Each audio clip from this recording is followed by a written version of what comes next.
Relation and function, chapter number 2 है, introduction है। आज हम सबसे पहले बात करेंगे कार्डियन प्रोडक्ट के बारे में, सीपी के बारे में। और जहां तक मैं जानता हूं कि आपको सीपी निकालना तो आता है, पर इसके बारे में थोड़ी सी इंफॉर्मेशन करना, यानी आपको क्वेश्चन करना आता है नो डाउट, बट थोड़ी सी इंफॉर्मेशन डाउटफुल है मुझे, मतलब उसके लिए मैं थोड़ा सा एक्स्ट्रा कराने की कोशिश करूंगा आपको।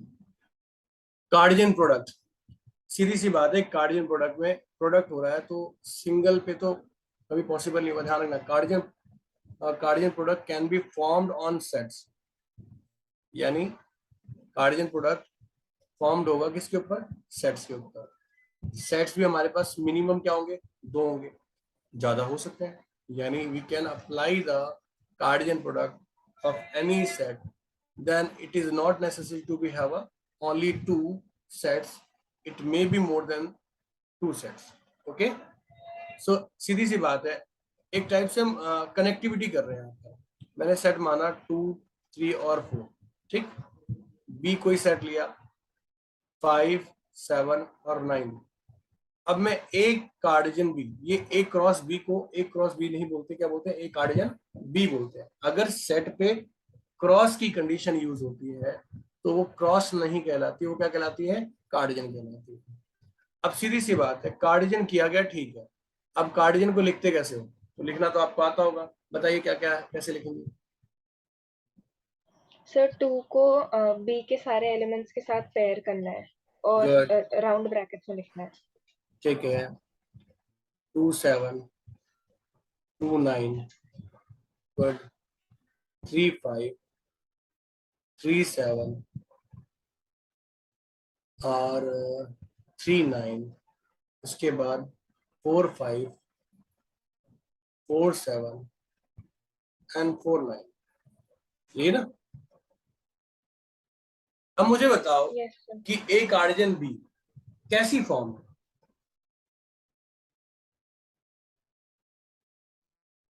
नहीं समझ में भी, ए कार्डियन बी परफॉर्म हो रहा है किस फॉर्म में हो रहा है? सेट फॉर्म में। जहां करली ब्रैकेट लग गया वो सेट है। पहली चीज, cartesian product can be work on sets and it perform as also a set. बात समझ में आई? Cartesian product can be perform by sets and give its value in also set. पहली कंडीशन, मतलब हर वो कंडीशन या हर वो सिचुएशन जो सेट पे इंप्लीमेंटेड थी, इस पर सेट पर इंप्लीमेंटेड थी, वो कार्डियन प्रोडक्ट पे भी इंप्लीमेंटेड होगी। क्योंकि ये भी एक तरह से क्या है? कार्डियन प्रोडक्ट भी क्या एक तरह से क्या है? एक सेट ही है। कार्डियन प्रोडक्ट एक तरह से क्या है बेटा? सेट ही है। यानी जो जो फीचर हमारे पास सेट्स के थे वो सारे के सारे फीचर्स अप्लीकेबल हो गए इस इस सेट्स के ऊपर, जिसे हम ए कार्डियन बी बोल रहे हैं। अब दूसरी कंडीशन कि ए कार्डियन बी एक सेट है, चलो सर आपकी बात तो ओके है, बट ये परफॉर्म किस में कर रहा है? एक पेयर फॉर्म में कर रहा है। किसमें कर रहा है परफॉर्म? Pair form. किस फॉर्म में? पेयर। पेयर का नेचर क्या है? एक्स और वाई नेचर है। क्या है? एक्स और वाई नेचर। अब मुझे सीधी सी बात बताओ, इस पेयर की खासियत क्या है?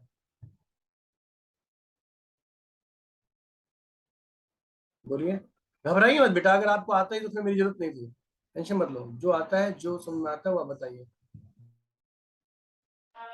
सर इसकी खासियत ये कि इसके एलिमेंट्स जो हैं वो 2 सेट से आते हैं। ये तो ठीक है, और कुछ? और ये कंडीशन पे बेस्ड होता है, मतलब इतना रैंडमली हम इसे अरेंज नहीं कर सकते हैं। नहीं बेटा, इसके अंदर जो आता है पेयर का जो नेचर होता है वो ऑर्डर होता है। क्या होता है? ऑर्डर्ड। ऑर्डर का मतलब सीक्वेंस। यानी सीधी सी बात है कि डेफिनेशन अगर मैं प्रॉपर बताऊं आपको, तो cartesian product is a pair which is in order, that's why it is known as a ordered pair. मतलब कार्डियन प्रोडक्ट एक ऑर्डर्ड पेयर फॉर्म है। यानी आपसे जब भी नेचर पूछा जाएगा तो कार्डियन प्रोडक्ट का नेचर ऑर्डर्ड नेचर होता है। क्या होता है? Ordered nature. And it can be perform always in a set, that is okay. बस दो ही चीज ध्यान रखनी है, क्या कि दो सेट्स, अगर दो सेट है, मोर देन टू भी हो सकते हैं, अगर वो परफॉर्म करते हैं तो किस फॉर्म में परफॉर्म करते हैं, पेयर नेचर में। अब मैं आपको बताऊं, ये जो चीजें बताई जा रही हैं ये इसलिए बताई जा रही है क्योंकि रिलेशन का जो कॉन्सेप्ट है वो इसी बेसिस पे फंक्शन भी कुछ इसी तरीके से काम करेगा, इसके लॉजिक पे काम करेगा। फिर से बता दूं, फंक्शन जो कार्डियन प्रोडक्ट है उसे थोड़ा प्योरीफाई किया गया, वहां से क्या मिला, रिलेशन।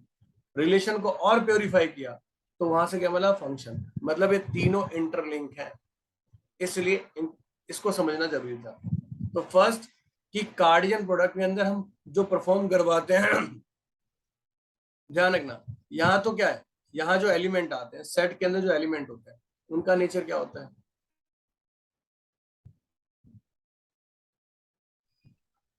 नॉर्मल सिंपल फॉर्म में, सेट फॉर्म में नॉर्मल पेयर नहीं होता। वो तो ठीक होता है, वेल डिफाइन नहीं पढ़ा आपने, पढ़ा तो है। हाँ, वेल डिफाइंड। हाँ, सेट के अंदर जो मेंबर्स कलेक्ट किए जाते हैं, आपने एक स्टेटमेंट पढ़ी होगी, set is a well defined, set is a well defined collection of object.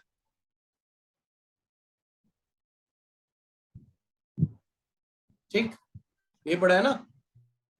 Okay, yes अब सर। मुझे फर्स्ट ऑफ ऑल ये बताइए, वेल डिफाइन का मतलब क्या क्या है, क्या क्या समझती हो और क्या क्या कंडीशंस बनती हैं उनकी, यहाँ एप्लीकेबल है बेटा।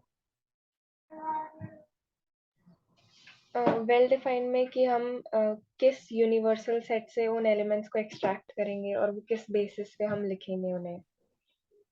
अच्छा, और यानी मुझे किसी वेल डिफाइंड सेट को डिफाइन करना हो तो क्या क्या नेचर हो सकते हैं, मतलब किस तरीके से, आप कुछ बताएं एग्जांपल वगैरह दें, प्रैक्टिकल एग्जांपल।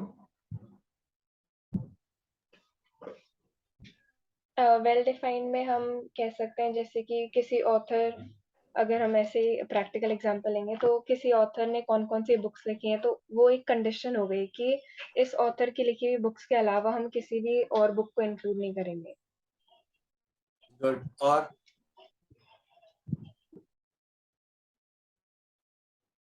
ठीक है, वेल डिफाइंड में कलेक्शन ऐसा हो रहा है, यानी there is a no need to be there is a no need of justify of anything. अगर कोई स्टेटमेंट हमें रिफ्लेक्ट कर रहा है तो वहां पर किसी भी जस्टिफिकेशन की जरूरत ना हो, वो मान लीजिए जैसे कलेक्शन ऑफ नेचुरल नंबर। तो अब कोई ऐसा तो नहीं है जो कहेगा कि हाँ 1 2 3, मैं कहता हूँ जी 1 2 3 4 ये नेचुरल नंबर है, तो ऐसा कोई बंदा तो नहीं होगा जो कहेगा कि हाँ जी क्यों होते हैं, ऐसा तो नहीं कहेगा ना। तो ऐसी स्टेटमेंट जो क्या है, जिसको जस्टिफाई करने की जरूरत नहीं है। Sun rising in east, obvious सी बात है, there is a 7 days in a week. Okay, तो कहने का मतलब है जिस स्टेटमेंट को डायरेक्टली एक्सेप्ट किया जाए, मगर ऐसा नहीं है कि किसी एक के थ्रू एक्सेप्ट किया जाए, जब पूरा यूनिवर्स या पूरे मतलब सभी लोग उसको एक्सेप्ट करें, किसी एक के लिए नहीं, ऐसा नहीं होना चाहिए। जैसे अब डैडी से आपने कहा कि मुझे कंप्यूटर चाहिए, तो डैडी ने बिना सोचे दे दिया आपको कंप्यूटर, लो। बट दूसरे मोड में अगर देखते हैं तो डैडी ने पूछा कि बेटा क्यों चाहिए, तो आप कहोगे ना खेलना होगा गेम, तो कहोगे कि नहीं नहीं गेम नहीं खेलना, मुझे चाहिए क्या नाम है, बहुत सारे होमवर्क करना है, ये वगैरह सब कुछ, काफी चीजें आपने लगाई। तो कहने का मतलब जस्टिफाई किया, तो वो वेल डिफाइंड नहीं है। ठीक है, ऐसी चीजें, ऐसे कलेक्शन जिसके बाद जस्टिफिकेशन की कोई जरूरत ना हो, जो यूनिवर्सली एक्सेप्टेड हो। ध्यान रखना, यहाँ भी नेचर है अलग अलग, universal accepted,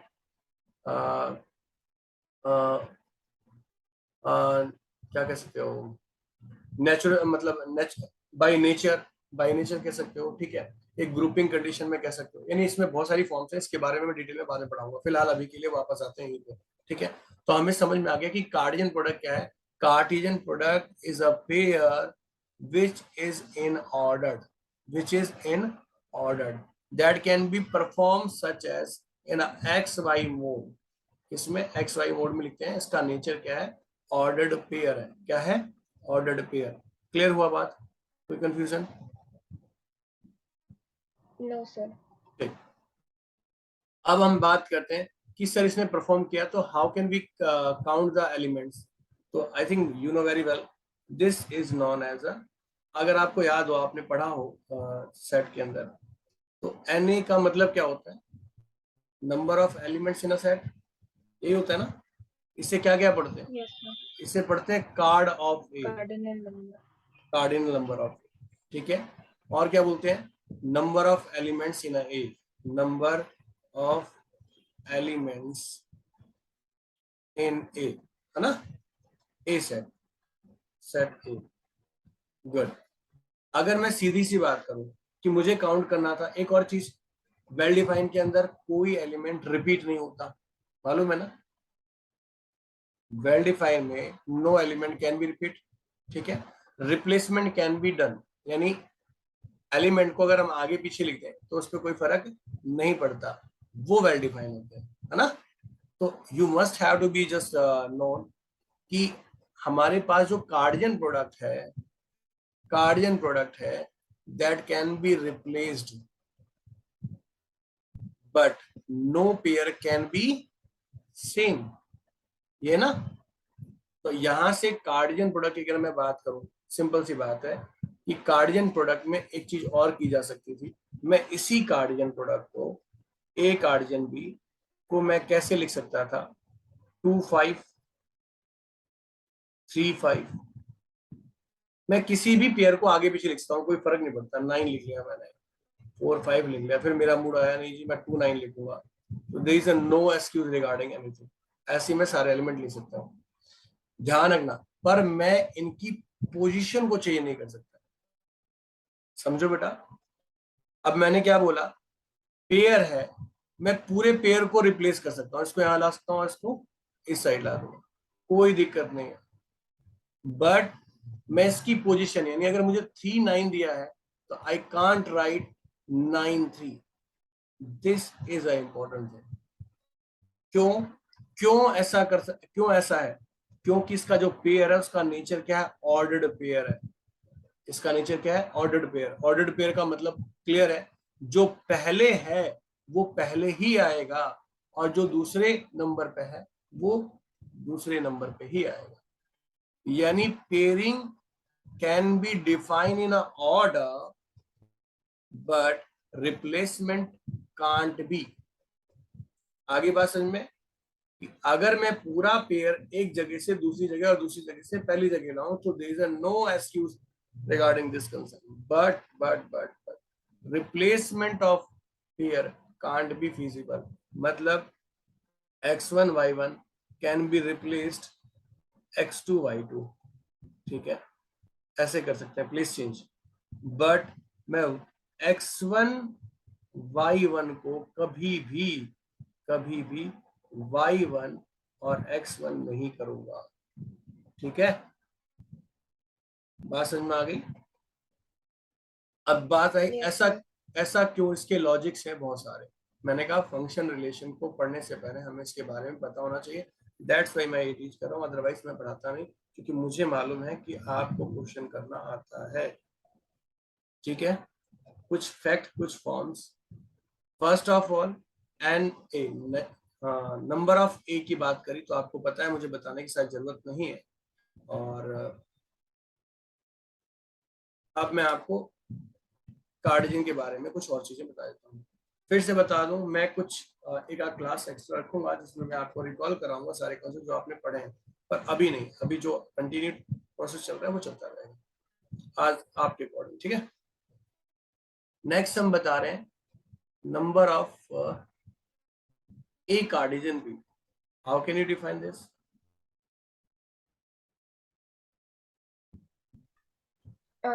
Number of elements in A times number of elements in B. Number of A cartesian B can be define number of A into number of B, ठीक है।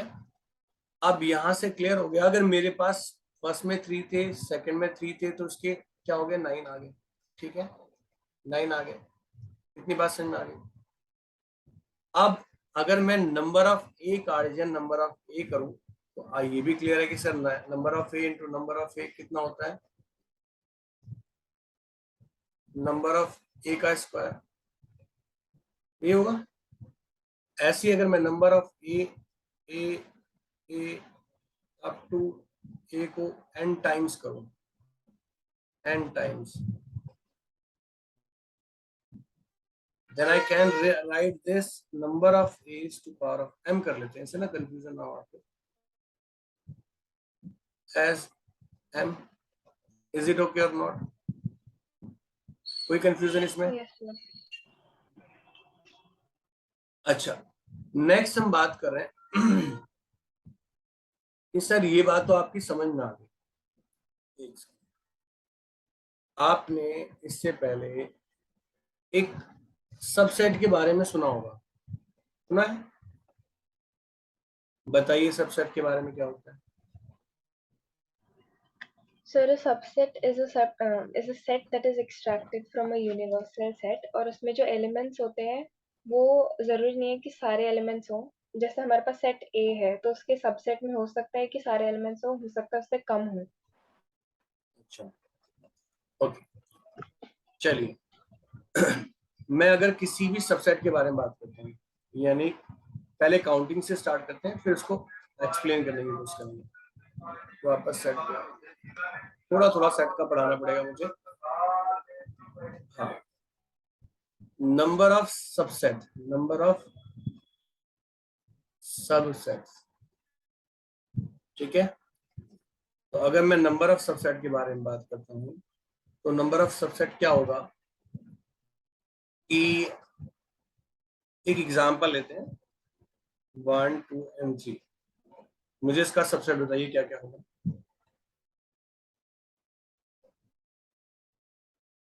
सर 8 सबसेट्स बन सकते हैं इसके 8 होंगे, कौन कौन से होंगे? ये एक तो ये पूरा सेट खुद, और एक एम्प्टी सेट, एक इंडिविजुअल सेट्स मतलब सिंगलटन सेट्स बन सकते हैं 1 2 और 3 के, फिर 1 2 1 3 2 3, ऐसे काफी बनेंगे. एक सेकंड. ठीक है, कोई दिक्कत नहीं, मैं समझ गया आपको आ रहा है. ठीक है, अब मुझे एक चीज यहाँ पर है कि नंबर ऑफ सेट के भी दो नेचर है, एक प्योर यानी प्रॉपर, ठीक है. प्रॉपर सेट क्या होता है? Total number of proper set. Proper set एक ही होता है जिसमें जो एग्जैक्ट सेम हो, मतलब वो सबसेट जिसमें सारे एलिमेंट्स आ रहे हैं उस सेट के. तो how can you just define? जैसे कि मैं सपोज करता हूँ आपको टोटल नंबर ऑफ सेट्स के बारे में बात करें तो क्या मिलेगा? 2 is to power of n, where n is number of elements in a, yes or not? Yes sir. तो मैं कहना चाह रहा हूँ total number of, sorry subset लिखना था मुझे, ये proper subset, proper subsets. So इसकी काउंटिंग क्या होगी? 1. No, 2 is to power of n minus 1. Proper subset में सारे फैक्ट पॉसिबल है बेटा, सिर्फ 5 कांट बी इंक्लूड. ओके, यानी प्रॉपर सबसेट, यानी सबसेट तो बन ही सकते हैं भाई, आपके पास जितने एलिमेंट्स हैं आप सीधी सी बात है सबको शो कर रही हो, ठीक है, बट 5 तो एलिमेंट है ही नहीं ना. दिस इज बाय डिफॉल्ट हमें एक फॉर्म मिल गई कि हाँ भाई कुछ नहीं होगा तो 5 होगा, कुछ नहीं होगा खाली होगा. That's why we are considering ना. But in general we can't be used in a numbers to be defined. अगर आप सीधी सी बात करते हो तो हम किसी भी सेट के अंदर कोई एलिमेंट रखते हैं तो उससे बने हुए सबसेट, जैसे 1 हो गया, 2 हो गया और 1 2 खुद हो गए, यानी every set is subset of itself. ठीक, 5 मजबूरी है हमारी कि कुछ भी नहीं होगा तो हम खाली मान के चलते हैं. That's why we are considering the 5. yes or not? So proper subset can't be include 5 because there is a no element and no numbers can be used to be define 5. क्योंकि 5 को डिफाइन करने के लिए हमें किसी element की जरूरत नहीं है, ना कुछ उसका यूज है, So that's why we can't be consider this in a proper subset. Pure set भी बोलते हैं इसको, क्या बोलते हैं? Pure set. कई बार प्योर सेट बोलेंगे, प्योर सबसेट। ध्यान रखना, अगर उसने सिर्फ सबसेट बोल रखा है तो you must have to include all the subset of the given condition that is to be defined by the help of the 2 to the power of n. But if he need to be just define only two proper subset or a pure subset, then you can use always 2 to the power of n minus 1. Is it okay or not? Clear हुआ concept या नहीं? हो गया sir. Okay, एक छोटा सा concept और उसके बाद फिर मैं वापस कार्डियन प्रोडक्ट पे आता हूँ और फिर आगे ये फॉर्म स्टार्ट करेंगे। स्पीड में रखूंगा थोड़ा सा, ठीक है?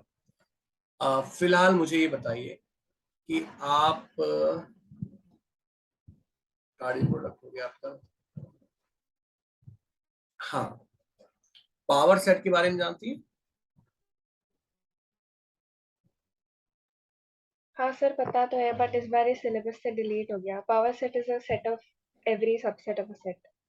एग्जैक्टली, यानी power set is a subset collection of all subset. यानी जब हम सबसेट को कार्डियन प्रोडक्ट के अंदर, मतलब सॉरी, करली ब्रैकेट के अंदर डिफाइन करते हैं तो वो पावर सेट कहलाता है। एक्चुअली इसका ना कुछ फैक्ट आप पढ़ने वाली हैं। देखो बेटा, आपके सिलेबस में बहुत सारे फैक्ट डिलीटेड है, ठीक है, बट प्रॉब्लम हमारे लिए ये है कि वो एक जगह से तो डिलीट है पर दूसरी जगह अप्लीकेबल है। जैसे अब यहाँ पर अगर आप नहीं पढ़ती हैं तो 12th क्लास में आप जाके टॉपिक को मिस करेंगे। कुछ एक टॉपिक्स हैं जिनकी जरूरत फिलहाल नहीं है तो वो सीधा सुधा उड़ा देंगे, कोई दिक्कत नहीं, पर जिन फैक्ट का यूज कहीं ना कहीं होता है तो उसे हम डिस्कस करेंगे, ठीक? ओके, तो अभी एक चीज और बताइए कि अगर मुझे कहा जाए कि power set of any set, जैसे कि आपने बताया मुझे, ये किसके इक्वल होगा? Power set of A is equal to the number of, sorry, इसके इक्वल होता है। इसमें नंबर ऑफ पावर सेट अगर मैं बात करूं तो किसके इक्वल होगा? Number of subsets 2 raise to the power n। 2 to power n. Very good. यहाँ से मैं कुछ फॉर्मूलाज और कंडीशन बनाने वाला हूँ, इसलिए फैक्ट के बारे में डिस्कस करने जा रहा था, ठीक है? Number of power set of A is always to be equal of what? Number of subset, ठीक है? अभी आगे फैक्ट पता चलेंगे आपको। नेक्स्ट, आगे वापस आते हैं। कार्डियन प्रोडक्ट के अंदर number of A cartesian B आपने पढ़ लिया, ठीक है? अब मुझे number of A cartesian B में ना सबसेट ऑफ कार्डियन प्रोडक्ट चाहिए, subset of A cartesian B. So how can we define this? 2 raise to the power number of elements in A times number of elements in B। या फिर अगर P, Q या फिर M और N मानते हैं number of elements को, तो 2 raise to power Mn। Very good, एकदम सही। अब अगर मैं यहाँ पर एक और पार्ट लेता हूँ, subset subsets of A cartesian group, then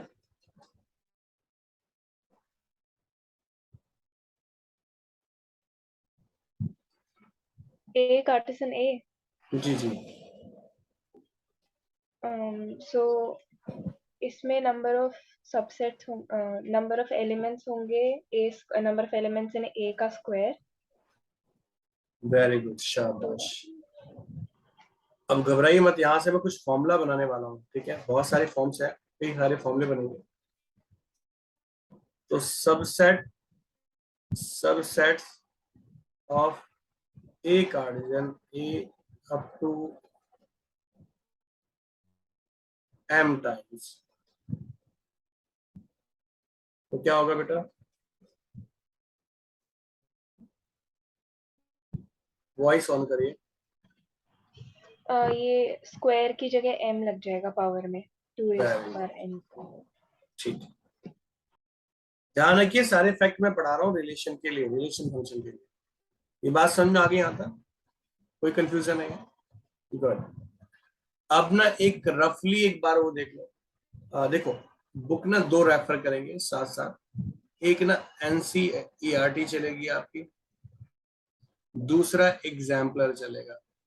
मतलब हम एक बुक नहीं पढ़ेंगे, हम साथ साथ दोनों को कवर करेंगे। ठीक। फिलहाल फिलहाल जब तक चैप्टर कंप्लीट नहीं होता, मैं एनसीईआरटी फॉलो करूंगा। जैसे ही कंप्लीट होगा, उसके बाद एक कंपाइलेशन क्लास रखेंगे जिसमें एक से दो क्लास होगी, और उसमें complete chapter by example complete करेंगे। ठीक है, चलिए वापस आते हैं पहले टॉपिक के ऊपर। ये है आपका बुक, आपकी बुक दिखाई दे रही है? Yes sir. अब ना मैं स्पीड के साथ भागूंगा, पहले पहले वाली एक्सरसाइज पे, जहां दिक्कत लगे मुझे वहां बता दीजिएगा। ठीक है, देखो डेफिनेशन तो आपने पढ़ी ली है, कोई दिक्कत वाली बात है नहीं इसके अंदर। ठीक है, डेफिनेशन आपको याद है, बट थियरी, ठीक है।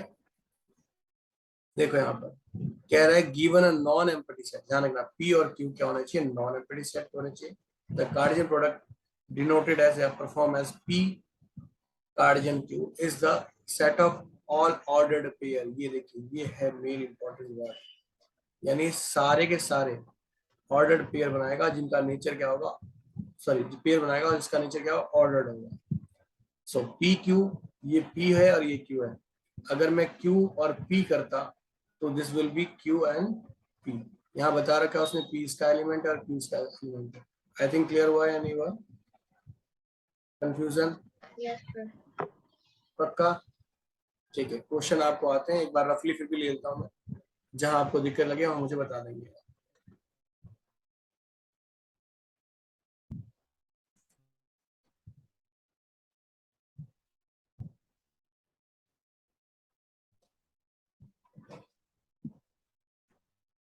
Yes, first part, first question is okay I think. उसने एक्स और वाई कहा, तो फर्स्ट पहले के इक्वल होगा, सेकंड दूसरे के इक्वल होगा, and then after we get the value. ठीक है, पेयर इक्वल है तो उसके क्रॉसपोंडेंस भी क्या होंगे, इक्वल होंगे। अब यहाँ पर उसने क्या बोला, ए के 3 एलिमेंट्स है, बी के भी 3 एलिमेंट्स है। एक और चीज, number of A cartesian B, sorry, number of A is equal to number of B, then is it possible to be equal or not? Sir equal नहीं होंगे, इक्विवेलेंट होंगे। हाँ, इक्वल नहीं होंगे, इक्विवेलेंट होंगे। It might be equal but it is not necessary in each condition. ठीक है, it might be, okay. तो there is a 3 and 3, so there is a 9 elements जो पूछा इसने। फिर क्या, number of, sorry, number of E and H is equal to number of H and E, तो क्या ये दोनों भी इक्वल होंगे और नॉट? No sir. नहीं होंगे।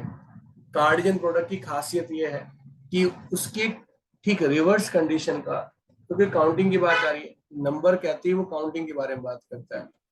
ठीक है, और काउंटिंग तो इक्वल हो सकती है बट पेयर का नेचर सेम नहीं होगा, क्योंकि इसका नेचर ऑर्डर्ड पेयर है, और ये सेम तभी होगा जब दोनों सेट क्या होंगे, सेम होंगे। ठीक, I think third is okay. And fourth,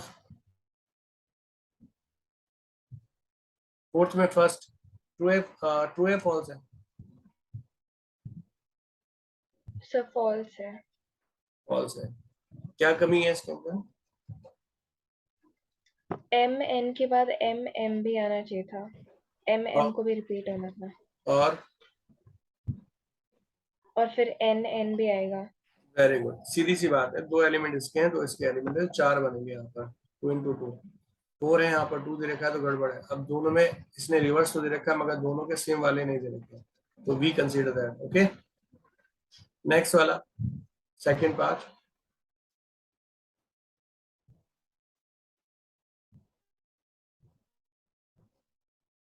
sir ये ट्रू है। ट्रू है, ओके, वेरी गुड। नेक्स्ट,